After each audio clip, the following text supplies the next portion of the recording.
बिस्मिल्लाहिर्रहमानिर्रहीम। अस्सलामु अलैकुम वरहमतुल्लाहि वबरकातुहू। नहमदुहु व नुसल्ली अला रसूलिहिल करीम। अम्मा बाद। कर्ज उतारने का वजीफ़ा। मोहतरम नाजरीन, एक मरतबा हज़रत जिब्राईल अलैहिस्सलाम रसूलुल्लाह सल्लल्लाहु अलैहि वसल्लम के पास तशरीफ़ लाए। फरमाया कि मैं आबशार से पानी के गिरते हुए कतरे तो गिन सकता हूँ, दुनिया में जितने दरख्त हैं उनके पत्ते भी गिन सकता हूँ, लेकिन जब आपका उम्मती आप पर दरूद शरीफ भेजता है और दरूद पढ़ता है, उस पर अल्लाह उसको जो सवाब देते हैं वो मैं आज तक नहीं गिन सका। एक दरूद है जो वीडियो में आगे चल के इंशाअल्लाह मैं आपके साथ शेयर करूंगा। जो इंसान ये दरूद शरीफ ज़ोहर की नमाज के बाद 100 मरतबा पढ़ेगा तो अल्लाह पाक उसको 4 इनाम देंगे। नंबर 1, सारी ज़िंदगी उस पर कभी कर्ज नहीं चढ़ेगा। नंबर 2, अगर पहाड़ जितना होगा अल्लाह उसको अदा कर देंगे। नंबर 3, किसी भी नेमत का अल्लाह उससे सवाल नहीं करेंगे। नंबर 4, जन्नत में बेहिसाब उसको दाखिल फरमाएंगे।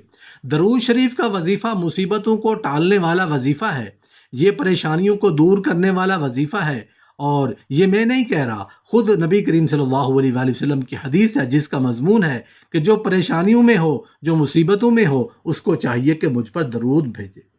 दरूद परेशानियों को ले जाता है, मुसीबतों को ले जाता है, तो हमें चाहिए कि कसरत से दरूद पाक पढ़े। एक दोस्त ने अपने एक दूसरे दोस्त से कर्ज लिया और कर्ज लेने के बाद जो टाइम था वो पूरा हो गया।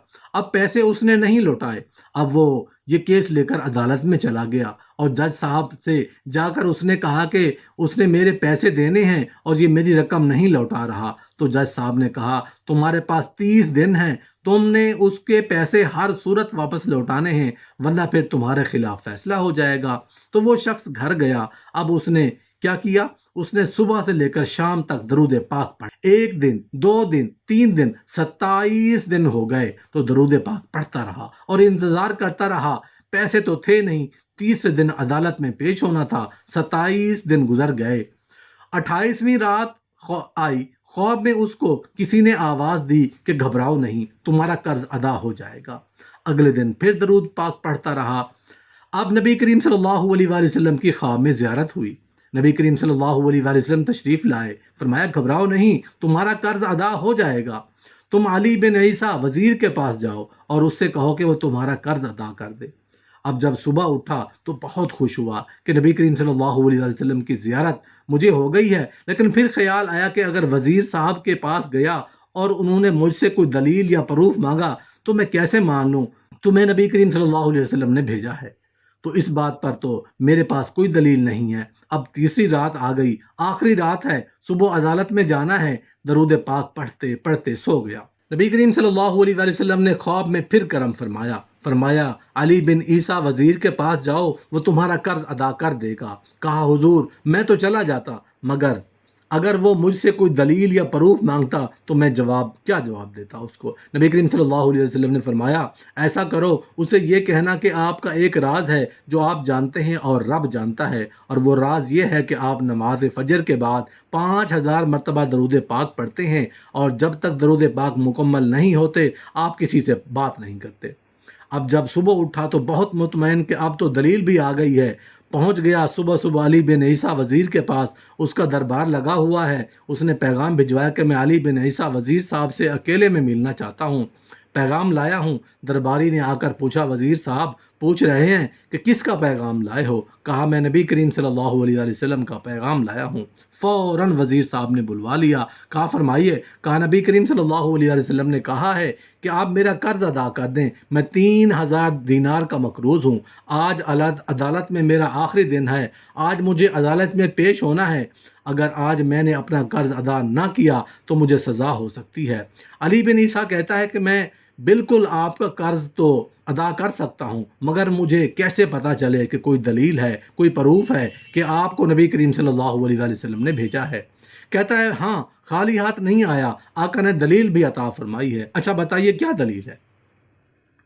कहा दलील ये है कि आपका एक राज है जो सिर्फ आप जानते हैं और आपका रब जानता है। आप दरूद पाक पढ़ते हैं फजर के बाद और जब तक ये दरूद पूरे नहीं होते आप किसी से बात नहीं करते। अब ज़रा पहले थोड़ी देर के लिए तसव्वुर करें कि जो वज़ीर 5000 बार रोज़ाना दरूद पाक पढ़ता होगा वो आशिक रसूल कैसा होगा। उसकी तो लॉटरी निकल आई।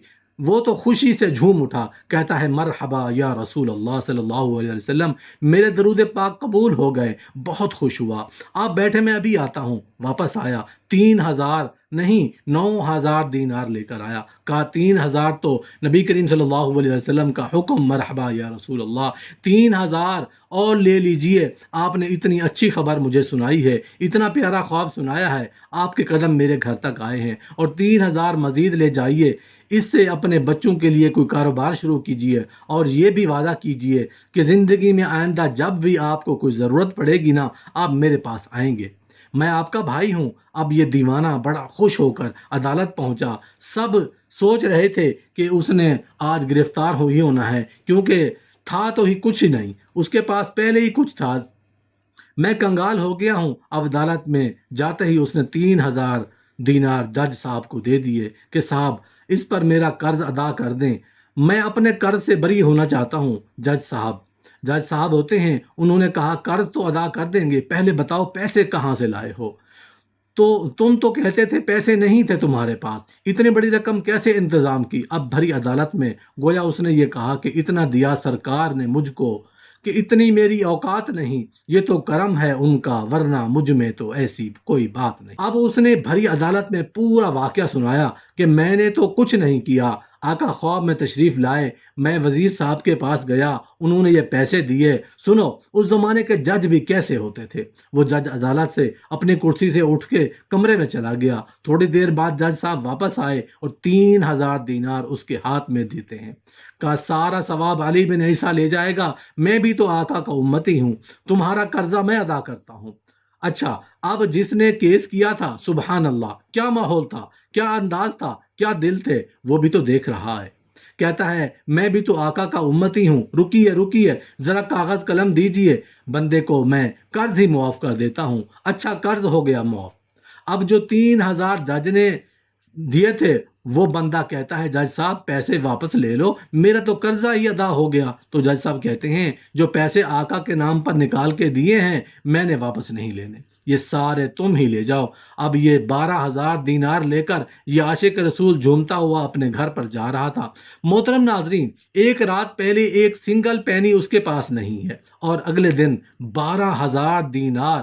درود پاک وہ وظیفہ ہے جو دل سے پڑھا جائے تو یہ مصیبتوں کو ٹالنے والا وظیفہ ہے، یہ پریشانیوں کو دور کرنے والا وظیفہ ہے، اور یہ میں نہیں کہہ رہا، خود نبی کریم صلی اللہ علیہ وسلم کی حدیث ہے جس کا مضمون ہے کہ جو پریشانیوں میں ہو، جو مصیبتوں میں ہو، اس کو چاہیے کہ مجھ پر درود پڑھے، کہ درود پڑھنا پریشانیوں کو لے جاتا ہے، مصیبتوں کو لے جاتا ہے، تو ہمیں چاہیے کہ کثرت سے درود پاک پڑھیں۔ محترم ناظرین، ایک درود ہے اللہم صلی علی محمد وعلی آلہ وبارک وسلم، ظہر کی نماز کے بعد جو اس کو 100 مرتبہ پڑھے گا، اللہ پاک اس کو 4 انعام دیں گے۔ نمبر 1، ساری زندگی اس پر کبھی قرض نہیں چڑھے گا۔ نمبر 2، اگر پہاڑ جتنا ہوگا تو اس کو ادا کر دیں گے۔ نمبر 3، کسی بھی نعمت کا اللہ اس سے سوال نہیں کرے گا۔ نمبر 4، جنت میں بے حساب اس کو داخل فرمائیں گے۔ ایک اور درود ہے اللہم صلی علی محمد النبی الامی و امہات المومنین و اہل بیتہ و ذریتہ کما صلیت علی ابراہیم انک حمید مجید۔ امام بخاری نے اس درود کو اپنی کتاب میں لکھا ہے اور فرمایا ہے کہ جب کوئی دعا کرے اور یہ چاہو کہ تمہاری اس دعا کو اللہ پاک بہت ہی بڑے میزان میں تولیں اور قبولیت کا شرف عطا فرمائیں تو اس درود کو پڑھو۔ یہ بخاری شریف میں موجود ہے۔ جس نے یہ درود پڑھا لیا، جزا اللہ عنا محمد صلی اللہ علیہ وسلم ما هو اہل، اے اللہ جیسی جزا محمد صلی اللہ علیہ وسلم کی شان شایان ہے وہ ان کو عطا فرما۔ جزا اللہ عنا محمد صلی اللہ علیہ وسلم ما هو اہل۔ 2 روایتیں ہیں، ایک دفعہ پڑھنے پر ملائکہ 70 سال تک اس کا ثواب لکھتے رہیں گے اور لکھتے لکھتے تھک جائیں گے۔ دوسری روایت میں ہے کہ 1,000 ملائکہ اس کے ثواب کو 70 سال تک لکھتے رہیں گے اور لکھتے لکھتے تھک جائیں گے، اس کا ثواب ختم نہیں ہوگا۔ ایک کام ایسا ہے کہ جو اللہ رب العزت خود بھی فرما رہے ہیں اور اللہ کے ملائکہ بھی کر رہے ہیں اور اللہ پاک ہمیں بھی کرنے کو کہہ رہا ہے، اور وہ کیا ہے؟ ان اللہ وملائکتہ یصلون علی النبی یا ایھا الذین آمنوا صلوا علیہ وسلموا تسلیما۔